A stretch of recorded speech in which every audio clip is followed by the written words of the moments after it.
பாப்பான் ஃபிலிம் எனக்கு ஒரு சின்ன ஒரு ஜாதகம் இருக்கு. அது யாராவது ஒரு ஹீரோக்காக ஒரு படம் ரெடி ஆகும், அது எனக்கு வந்துச்சுன்னா வந்து அந்த படம் எனக்கு முக்கியமான படமா எப்பவுமே அமைஞ்சிருக்கு.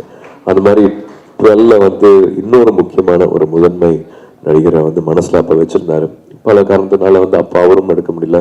அந்த ப்ராஜெக்ட் மாறி என்கிட்ட வந்து போது வந்து எனக்கு நான் அதை ஒரு லக்கி சாமா தான் நான் அந்த விஷயத்த பார்க்குறேன்.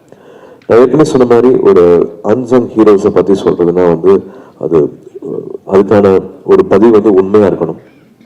எனக்கு I really want to thank those officers. அவங்களோட பேரை நான் மறுபடியும் எடுக்க முடியல. அட்லீஸ்ட் தேங்க்ஸ் கார்டியாவது போடணும் அப்படின்னு கேட்டுக்கிட்டு நான் அதை பதிவு பண்ணணும்னு நினைக்கிறேன். அந்த மாதிரியான ஒரு வாழ்க்கை இப்பவும் ஒரு 3000 பேர் எஸ்பிஜியில் இருக்கிறவங்க வந்து அந்த மாதிரி ஒரு வாழ்க்கை வாழ்ந்துட்டு இருக்காங்க. அவங்கள பற்றின வெளிச்சம் வந்து யாருக்குமே தெரியாமையும் இருக்குது. அவங்களே வந்து நான் என்னை பற்றி சொல்ல வேண்டாம் அப்படிங்கிற அந்த ஒரு கட்டுப்பாடும் அவங்களுக்கு இருக்கு. லாட் ஆஃப் ப்ரோட்டோகால்ஸ், நிறைய சீக்கிரட்டாக நடக்கிற விஷயங்கள் அத்தனையும் தாண்டி வந்து எனக்கு ஒரு 4-5 நாள் அங்கே மானேஸ்வரனுங்கிற இடத்துல, டெல்லி பக்கத்தில் இருக்கிற இடத்துல எனக்கு ஒரு 4-5 நாள் அங்கே தங்க வச்சு அவங்களோட ஃபேமிலியில் ஒருத்தராக முதல்ல கேட்கறதே வாங்க வீட்டுக்கு வாங்க சாப்பிடலாம் அப்படிங்கிறதான். நம்மள மாதிரியான வீடு தான் இருக்குது. பட் அவங்க அந்த யூனிஃபார்ம் போட்டுட்டு அவங்க அந்த தொழில் போகும்போது வந்து அவங்களோட வாழ்க்கையே மாறிடுது, அவங்களோட எதிர்பார்ப்பு மாறிடுது, அவங்க பண்ண வேண்டிய விஷயங்கள் அத்தனையுமே வந்து மாறிடுது.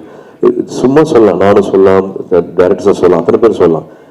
அது ஒரு நிமிடமும் ஒரு நொடியும் வந்து அவங்களுக்கு தெரியும். ஒரு கன் சத்தம், ஒரு ஃபயரிங் சத்தம் எங்கே கேட்டாலும் முன்னாடி பாஞ்சு நடுவில் நிற்க வேண்டியது அவங்களோட வேலை.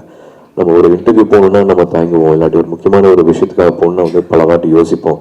அவ்வளவு தயக்கங்கள், அவ்வளவு சின்ன சின்ன ஒரு ஹெசிடேஷன்ஸ் எல்லாம் நிறைய இருக்கும் நம்மளோட சராசரி சாதா வாழ்க்கையில்.